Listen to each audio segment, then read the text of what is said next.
예, 시청자 여러분 안녕하십니까. 살아있는 공자 말씀 생활로너 그 8일편 1장 8일편 할 차례입니다. 오늘부터는 8일편에 대해서 하도록 하겠습니다. 그러니까 지금까지 우리가 논어 중에서 그 20편, 논어 20편 중에서 두 편을 이미 살펴봤습니다. 첫째가 학이편이었고 둘째가 위정편이었습니다. 그 세 번째 편이 8일편입니다. 그 8일편 1장에 대해서 말씀드리도록 하겠습니다. 그 8일편 1장은 그 다음과 같은 내용인 것입니다. 공자가 계시에 대해서 말했다. 8일무를 집들에서 추게 하다니 이것을 할 수 있다면 무엇을 하지 못하겠는가, 이런 내용인 것입니다. 이제 이 내용은 공자가 화가 났습니다. 공자가 지금 화가 대단히 났습니다. 공자 같은 성인도 화가 날 때가 있는가 봅니다. 화가 나서 계시에 대해서 아주 불만을 토로하는 내용인 것입니다. 계시라고 하는 그 집안은, 계시라고 하는 가문은 사만에 속하는 것입니다. 사만인데 이 사만의 계시가 그 좌지우지했습니다. 노나라를 좌지우지했습니다. 그래서 8일무를 쳐서는 안 되는 그런 그 위치인데 8일무까지 쳤습니다. 그러니까 공자가 화를 낼 수밖에 없죠.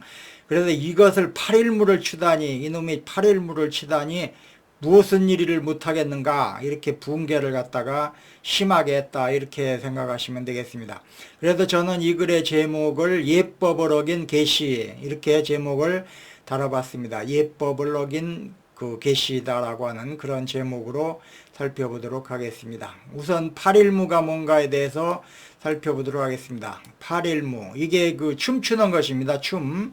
이게 춤추는 거, 이게 일종의 8일무인 것입니다. 여기 보시면은 줄을 섰죠. 줄을 서가지고 이렇게 춤을 추고 있는 거, 이것이 8일무다, 이렇게 볼 수가 있습니다. 어떤 행사나 그 제사, 제례 이런 행사가 있을 때 사람들이 이렇게 춤을 추는 것입니다. 그러니까 지위에 따라서 지위가 높은 사람들은 이 사람 8일무가 많고, 8일무가 아니라 이 춤을 추는 사람들 줄수가 많고, 이렇게 줄이죠, 이렇게 줄을 서서 이렇게 그 8일무를 일무를 추는데, 그 신분이 높은 사람들은 줄을 많이 쓰는 겁니다. 사람 수가 많은 것입니다. 요 얘기에 대해서 말씀드리도록 하겠습니다. 이게 8일무다라고 하는 점입니다. 그래서 제가 표를 그려봤습니다. 8일무, 6일무, 4일무, 그 다음에 2일무, 이렇게 네 가지 춤의 종류가 있다, 이런 얘기입니다. 8일무가 제일 높고, 그 다음에 6일무, 그 다음에 4일무, 그 2일무, 이렇게 있는 것입니다. 8일무는 그 신분에 따라서 그 8일무는 일은 열을 얘기하는 것입니다. 8일 할 때 일이라고 하는 것은 줄을 얘기하는 것입니다. 지위에 따라서 추는 일무의 수가 다른 것입니다. 사람의 수도 다른 것입니다. 그러니까 사회적 신분과 권위를 상징했는데 8일무가 최고의 그 권위를 상징하는 그런 춤이다라고 볼 수가 있습니다. 8일무는 왕이 추는 것입니다. 왕이 무슨 그 행사를 할 때 추는 것입니다. 천자. 6일무는 제후 집단에서 하는 것이고, 4일무는 대부, 2일무는 사집단에서 하는 것입니다. 이게 8일무는 총 8줄씩 6명이, 8줄씩 8명이 총 64명이 추는 춤을 얘기하는 것입니다. 6일무라고 하는 것은 6줄씩 6명이 그 추는, 한 줄에 6명씩 해서 36명이, 총 36명이 그 추는 춤을 얘기하는 것이고, 4일무는 총 4줄, 그러니까 4줄씩 4명이서 추는, 16명이 추는 그런 춤을 얘기하고, 2일무는 총 2줄씩 2명이 추는, 4명이 추는 춤을 얘기한다, 이렇게 볼 수가 있습니다. 그러니까 8일무가 제일 그 규모가 큽니다. 그 다음에 6일무, 그 다음에 4일무, 2일무, 이렇습니다. 근데 제후도 아닌 계시가 8일무를 춘 거를 보고서 공자가 논했던 것입니다. 계시는 대부였습니다. 대부니까 4일무를 쳐야 되는데 요 놈이 8일무를 쳤던 것입니다. 그러니까 공자가 화가 난 것입니다.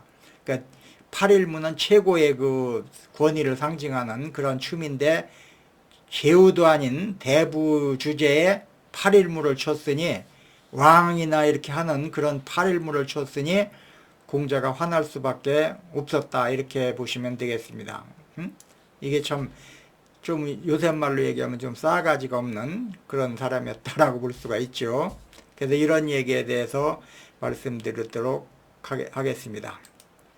그래서 이제 이 계시, 예법을 어긴 계시에 대한 그런 내용을 우리는 그 얘기를 하겠습니다. 이제 지금까지 팔일무에 대해서 살펴봤고, 팔일무 사건이 오늘날 우리한테 주는 그 시사점이 뭔가에 대해서 말씀드리겠습니다.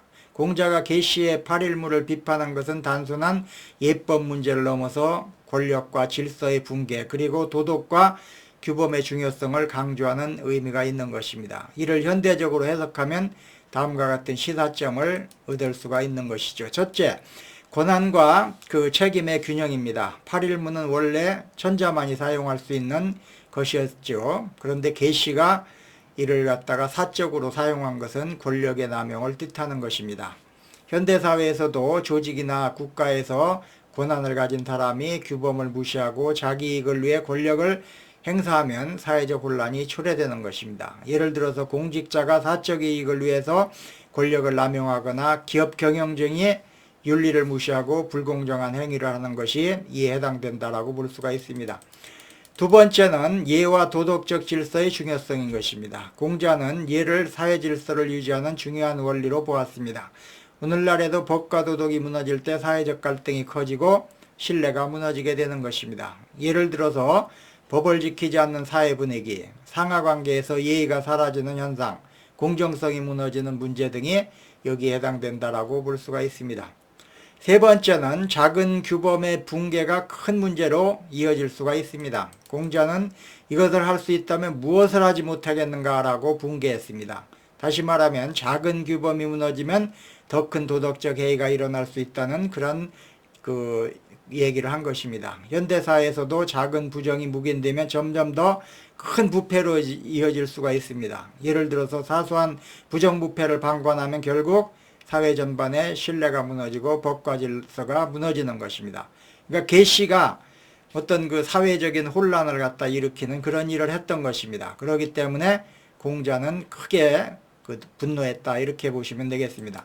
네 번째는 겉모습보다 본질이 중요한 것입니다. 계시는 왕이 아닌데도 팔일무를 사용함으로써 왕의 권위를 흉내내는 행위를 했습니다. 현대사회에서도 직책이나 명예보다 중요한 것은 그에 걸맞는 도덕성과 리더십인 것입니다. 예를 들어서 학위나 직함만 중시하고 실력과 도덕성을 갖추지 못한 사람이 사회 지도자가 된다면 문제가 발생하겠지요. 해서 오늘날에도 이런 시사점을 얻을 수가 있는 것입니다. 결과적으로 팔일무 사건은 단순히 고대 중국의 일이 아니라 현대사회에서도 권력의 남용, 도덕적 해이, 법과 질서의 붕괴 등과 깊은 연관이 있는 것입니다. 공자의 경고처럼 작은 불의를 방관하면 더 큰 문제가 발생할 수 있다는 것을 명심하고 개인과 사회가 올바른 원칙과 도덕적 질서를 지켜야 할 것입니다. 공자의 가르침은 권위와 질서 그리고 격에 맞는 격에 대한 경고이자 성찰을 담고 있으며 오늘날에도 강한 울림을 주고 있습니다. 자신의 위치나 권한을 넘어선 행동, 권력을 사적으로 사용하는 일, 또한 상식과 규범을 무시하는 결정 등이 반복될 때 그 사회의 기본 질서와 신뢰가 쉽게 무너진다라고 볼 수가 있는 것입니다. 이러한 행위가 용인되거나 방치되면 결국 더 큰 그 혼란과 그 위반으로 이어지게 되는 것입니다. 공자의 말은 작은 무질서를 용인하면 큰 무질서도 막지 못한다라는 깊은 경고인 것입니다. 리더든 개인이든 자신의 위치와 책임을 자각하고 공동체의 질서를 존중하는 자세가 없다면 결국 시스템 전체가 흔들리고 말 것입니다. 이것이 조직이든 국가든 혹은 개인이든 마찬가지인 것입니다. 오늘날 우리에게 이 말이 던지는 교훈은 정당한 권한과 역할의 경계를 존중하고 아무리 작아 보여도 원칙을 무너뜨리는 행동을 가볍게 넘겨서는 절대 안 된다는 그런 점입니다. 경계를 무너뜨리는 사소한 일이 결국 사회 전체를 무너뜨리는 그러한 위협으로 작용할 수 있음을 잊지 말라는 경고인 것입니다. 공자의 말이 현대 교육에 던지는 메시지 역시 질서와 기준의 중요성과 겸손과 자제의 가치라고 요약할 수가 있습니다. 오늘날 교육은 자율성과 창의성을 강조하지만 동시에 공동체 속에서 지켜야 할 규범과 책임도 함께 배워야 하는 것입니다. 아무리 능력 있는 사람이라도 사회의 권한을, 규범을 지키지 않는다면 그것은 다른 이들한테 혼란과 불신을 초래하게 될 것입니다. 또한 이 말은 교육자들에게 권위와 모범의 의미를 되새기게 하는 것입니다. 학생들에게는 단순한 지식 전달보다 행동과 태도를 통해 예의 정신, 즉 상대를 존중하고 스스로를 돌아보는 자세를 성찰할 수 있는 그러한 가르침이 중요하다라고 볼 수가 있는 것입니다. 결론을 말씀드리겠습니다. 오늘날 많은 사람들이 실력보다 과장된 모습으로 포장하려 하고 있습니다. 그러나 중요한 것은 외형이 아니라 내실인 것입니다. 허영에 사로잡히기보다는 자기 자리에서 최선을 다해야 합니다. 이것이 8.15 사건이 우리한테 주는 값진 교훈인 것입니다. 오늘은 예법을 어긴 계시에 대한 그러한 내용에 대해서 말씀 드렸습니다. 오늘은 8.15 사건에 대한 공자의 어떤 경고, 노함 이런 거에 대해서 살펴봤습니다. 오늘은 여기까지 하겠습니다. 시청해 주셔서 감사합니다.